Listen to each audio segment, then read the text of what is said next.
This is Larry. He's a corn snake. Isn't he cute?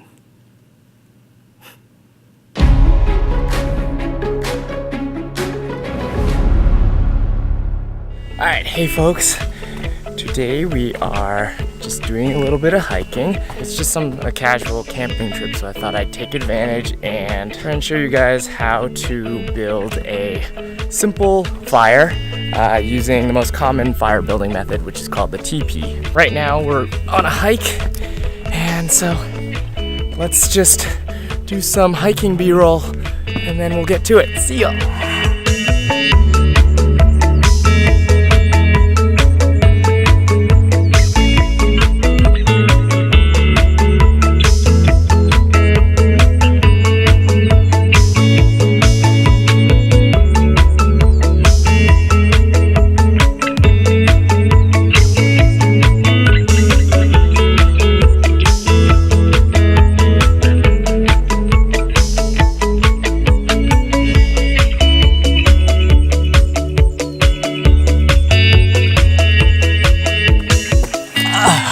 Hiking is hard. A couple things I want to mention before you even try and start a fire though is to check with your provincial or national park or wherever you are to make sure you're allowed to build an open fire, because sometimes it's the dry season or there's wildfires happening nearby and they don't allow it. Also, don't bring your own firewood. Either purchase the firewood that they've already cut for you there or take the local dead wood in the area, just because you don't want to spread invasive species or diseases and introduce it into the new populace. Anything I'm missing, V?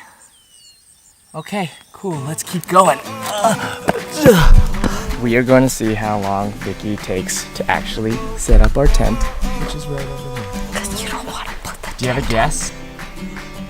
5 minutes? 5 minutes. Alright, let's see if we can beat it. Camera is going. Ready, set, go.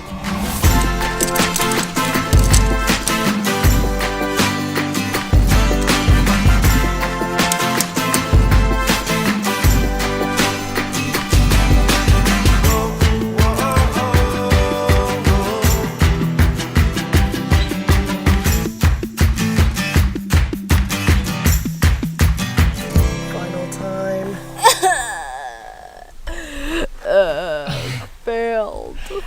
Pretty good. Come on. Alright, next step is to create a fire ring. In our case, we actually already have a fire pit set up for us.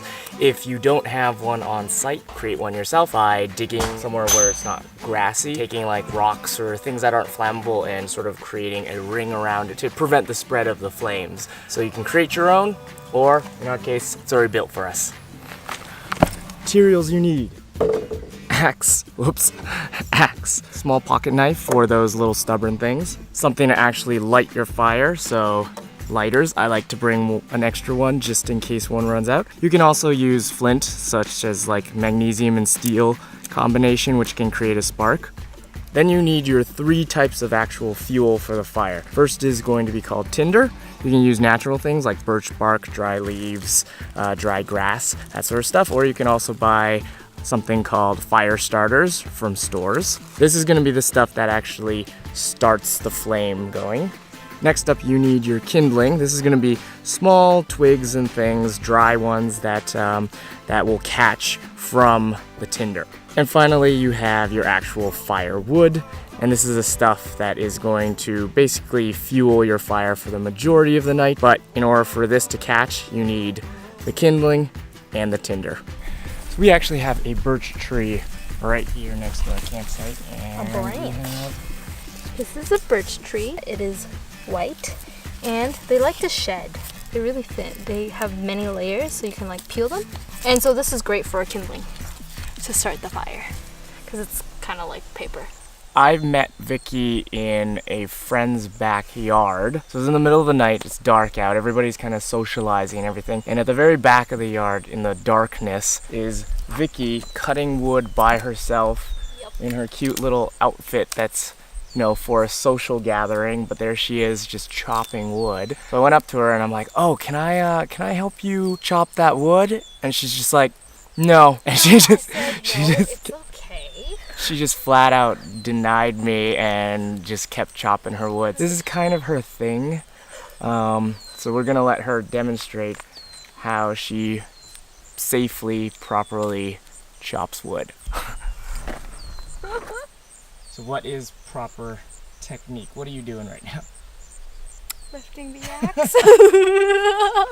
A lot of people, when they first start trying to cut wood, they have their friends like hold the wood in place for them, which is totally a bad idea. One slip of the hand and your friend isn't going to have any fingers anymore.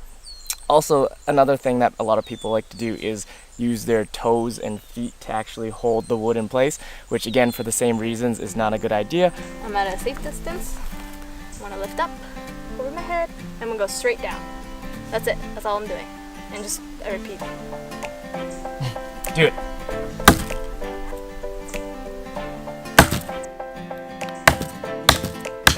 Basically, if you keep the axe straight above your head, it'll actually kind of be more accurate. So you'll hit the same spot over and over and not waste your energy.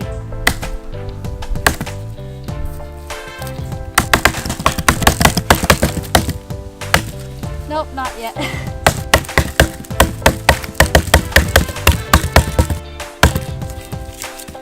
Nice, first piece. Yeah!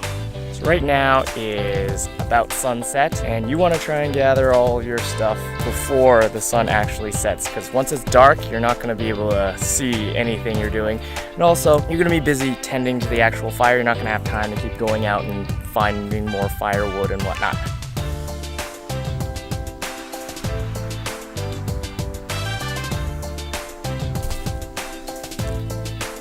You want to try and get the dead stuff for two reasons. A, you don't want to be chopping down a live tree because then you kill that tree. B, because live trees actually retain water, that's why they're still alive. And so they're not going to burn as well. So something that's been dead and drying out in the sun for a really long time, that's going to burn a lot better.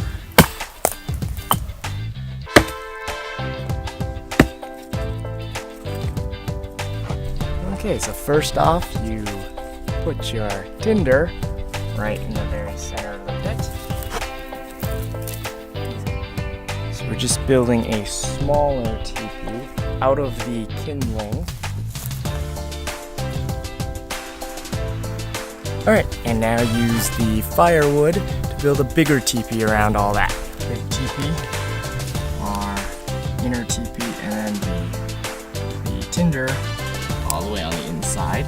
And lots of holes for airflow. Some of the tinder to get it started.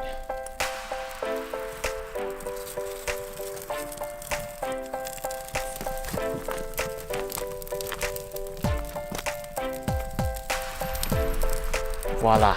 Easy as that.